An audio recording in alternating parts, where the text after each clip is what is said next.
Welcome to the Business Spotlight series. My name is Kay Cote, and I am your podcast host here on the show. And today we have Tarun Abraham, Managing Director of Jones Skips. Today we're going to be learning about his journey to business ownerships, challenges, and best practices that he has learned along the way. If this is your first time on our channel, be sure to like and subscribe to get notifications when we drop episodes like this. Well, welcome, Taryn. It is so nice to meet you. Okay, likewise. Well, let's dive in. Tell me a little bit about yourself as well as your business. Sure. So my name's Taryn. So I grew up mostly in New Zealand. Is the kind of short story. Went to uni there and started my career over there, working in sort of finance, M&A advisory type stuff. But moved over to the UK in 2012. And decided I wanted a bit of a reset. So I went to business school in London, and then decided I wanted to get a bit closer to, actually running businesses, but wasn't sure exactly what that meant. So I joined a consulting firm, management consulting firm called Bain.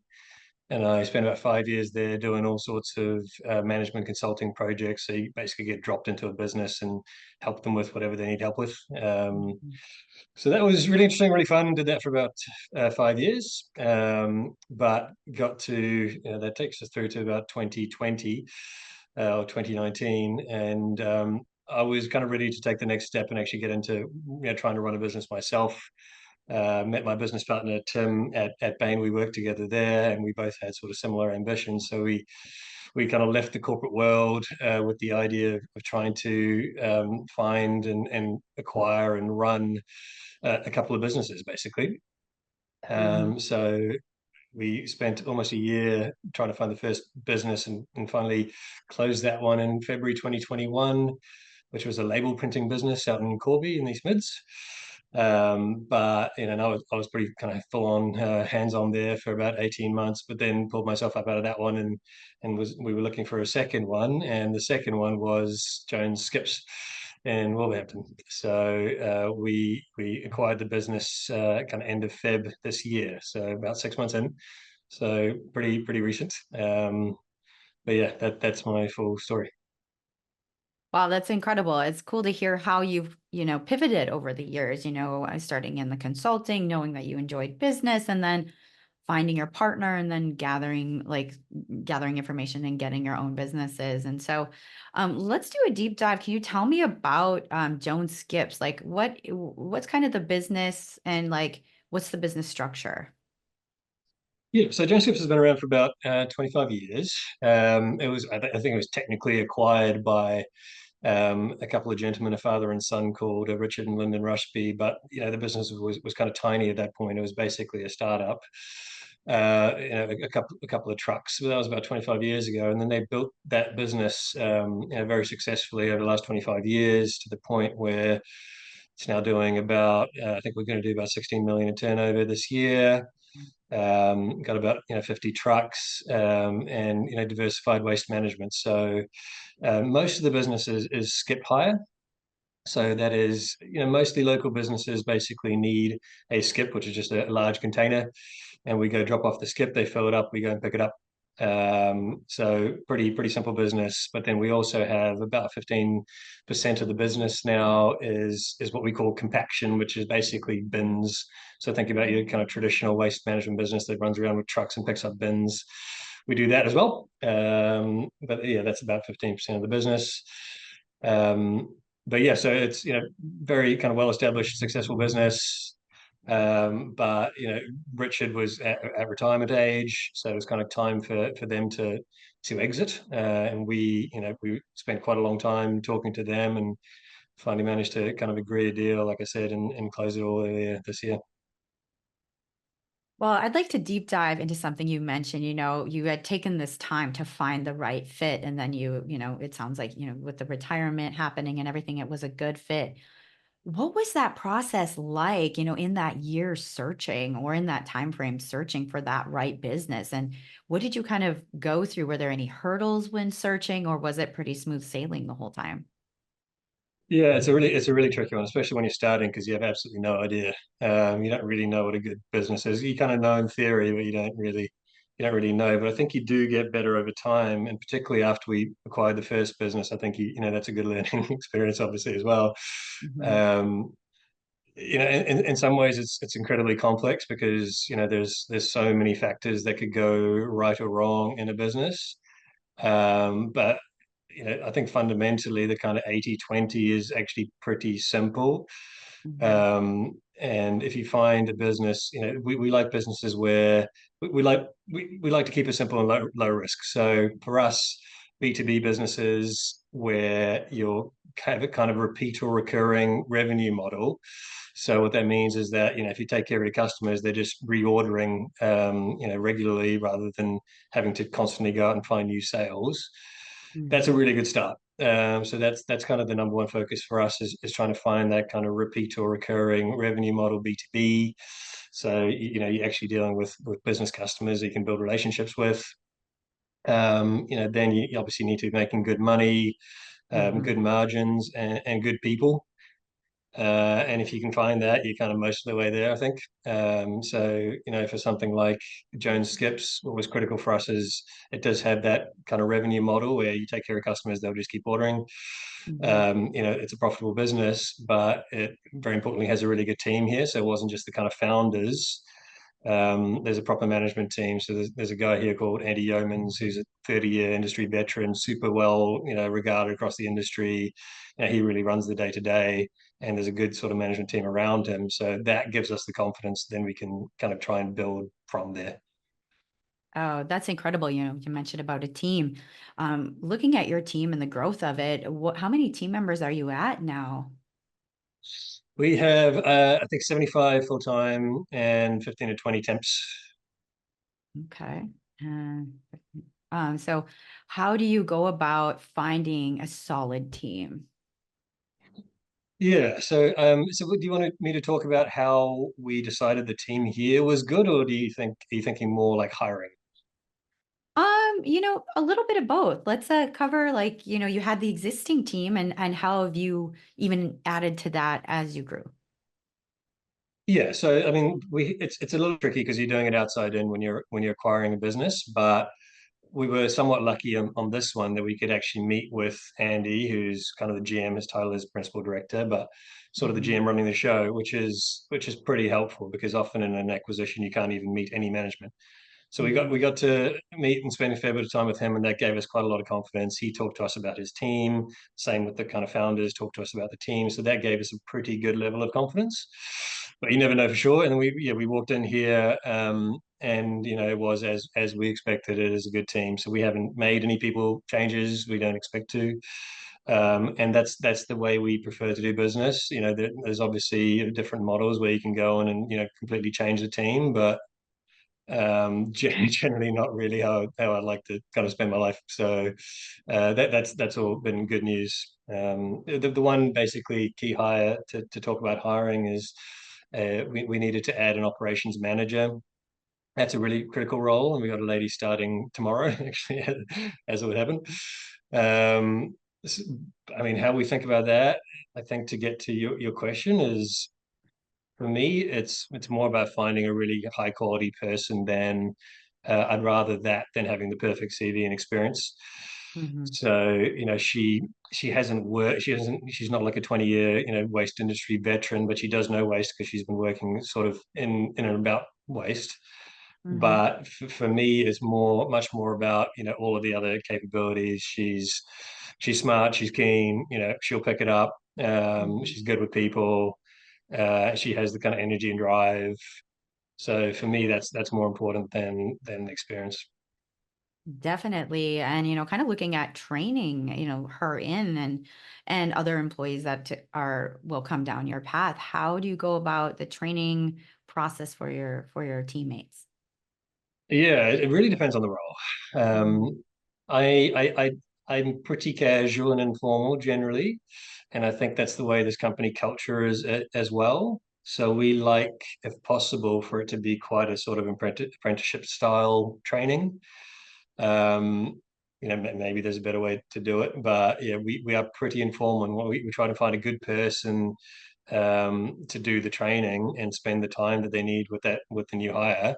And that's Mhm. kind of the critical part of it. We do have processes around that. We have accreditations and things, which means we have to do, certain types of training and documentation. But the more important part to me is making sure they're getting time with the right person to train them, I think. Definitely. Well, it's cool to hear how your adventure is growing and everything that is taking place, and kind of like looking towards the future. What are your goals with the company, say in the next 3 to 5 years? Yeah, so organic growth is the focus. So there's a couple of things we need to get right. The business continues to grow, and that's great. But the kind of first priority we got to solve is we're just we're almost at capacity on our site, which is a bit frustrating. But we've got a site sort of just down the road, so we need to kind of reformat all of our operations to free up a bunch of space and give us the capacity we need for the next 5 years. So that's one piece. Other than that, operationally, it's really more of the same. The business has grown consistently for the last 20 years, really. So it's just making sure we continue to do that, continue to take care of our customers, and add customers as we can. And then we're really open to acquisitions as well. It's not like a short-term priority, but I think our investors would love us to look at whether there's a complementary business that we could maybe acquire as well. So that's Mm. that's that's the other part of the strategy. Oh, that's incredible too. So, do you have your eye on any certain type of like, do you want to keep it kind of in the same industry, something that complements, or kind of what are you looking for another acquisition? Yeah, I think we'll try to be pretty open-minded. But if I had to give you an answer, my guess would be a pretty similar sort of business. Mhm.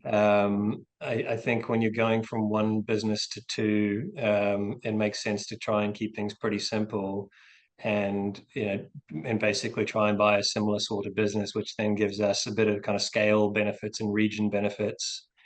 I think it would be quite a lot more complex to try and buy a business that does something a bit different.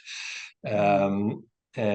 So yeah, I think that would be the priority, is actually just finding a similar business. And there's some real benefits to that. For example, we have great customer relationships here that we could just transplant into another business, for example. And Mhm. I think that makes a lot of sense. So that's probably the priority. Definitely. It's very like A to B, it just kind of it makes sense to do that.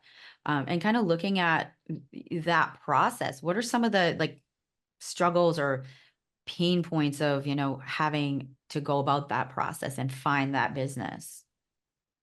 Yeah, there's a lot of pain points. It's Mm. acquiring a business, and it's the same from the sell side. I'm sure the vendors will tell you, but it's pretty tough from the buy side as well. There's just so much that you have to find out about a business. You slowly have to kind of peel back the onion. So there's a lot about finding all the information. There's a lot about if you're bringing in external money, which we definitely are, you need to get the bank completely comfortable with everything, which is a heck of a lot of work. And Mhm. then investors, getting investors comfortable with everything. Then there's dealing with the vendor, who's they're going to have their own sort of preferences and challenges, and very specific things that they have to have. And it's kind of managing all of those pieces, that the lender and the investors and the sell Mhm. side vendor and like all of the other parties, means it's quite hard to get deals done. But yeah, luckily we've had a couple of successes, so hopefully we've learned something. Yeah, hopefully like you kind of have that system of rinse and repeat. Um, when you look at this new acquisition, um, do you feel like, well, like what's the timeline once you find one? What's like an ideal timeline to like get that business? So what we said was year one, focus on this business. So I haven't been really thinking about it, and I think that's the right thing to do. Hmm. Um, Maybe we'll start thinking year two. year three would be probably ideal, I guess. So year two can be more about some of those operational changes. Like I said, it'll be a fair bit of work to kind of reformat the site next year. Yeah, so if I had to give an answer, it'd be something like that. Definitely. Well, this has been an incredible conversation. It's been so fun to learn about your business and how you are structuring things. I'd like to dive into a kind of a fun section of questions. We call them our rapid fire questions, where you answer very top of mind. And yeah, there's four of them. So are you ready for some rapid fire? Let's do it. All right. Question number one is, what is the key to success for you? It's the key to success for me.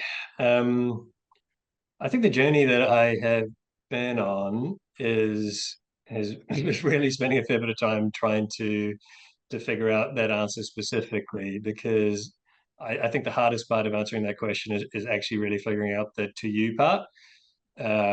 Especially in my kind of 20s, I thought success was just like making, billions and retiring in my 30s kind of thing.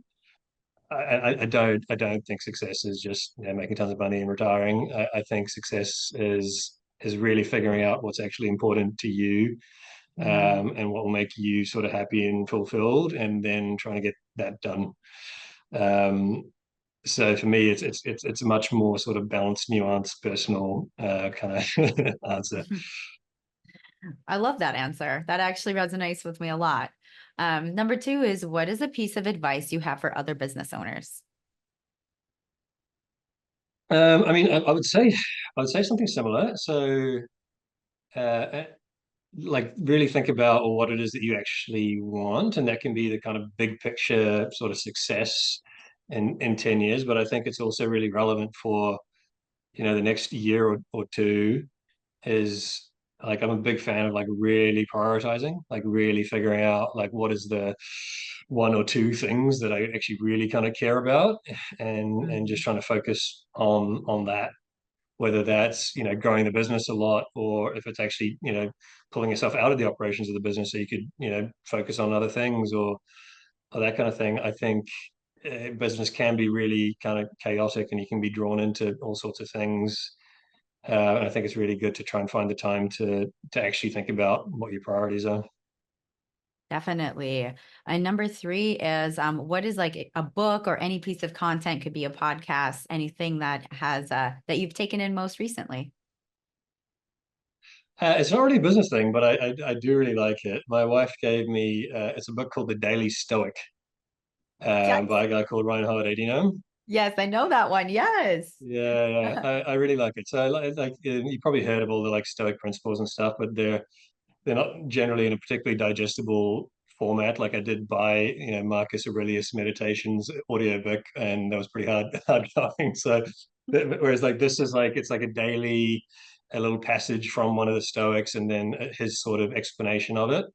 Mm. So it's like a 30-second 1 minute read for every morning.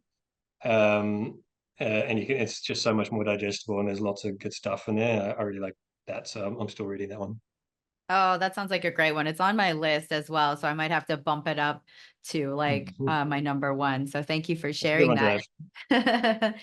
Our final question in the rapid fire is, if you could wave a magic wand and rapidly improve overnight one aspect of your business, what would it be? I'll take you literally, and at overnight, I'd love to just be able to increase our capacity, because we are growing the business, which is great, but capacity is a kind of short-term challenge. So Mm. that would be my answer. That is a great answer. And again, this has been such a great conversation. Before we get to our final question today, how can people find you? You can find me on LinkedIn, Tarun Abraham. There's not too many Tarun Abraham, so that's probably the easiest place to find me. Wonderful. Well, our final question for today is, what is most inspiring to you today? Ooh, I think probably I would say good political leadership, Mhm. because I think it's so rare, and I think it's becoming clear like how incredibly difficult it is, and like how much difference it can make. Like the difference between having a good political leader and a bad political leader can be like literally destroying the lives of millions of people or making their lives better. And so I think the people who actually, it's such an incredibly tough job. I think the people who actually do it for the right reasons and actually try and, it seems like they actually have integrity and they're trying to do it for the right reasons. I find that pretty inspiring. Mm, that is powerful. Well, Taryn, again, thank you so much for your words today, for sharing your story and, encouraging other business owners out there. So thanks again for being on the show. Thanks.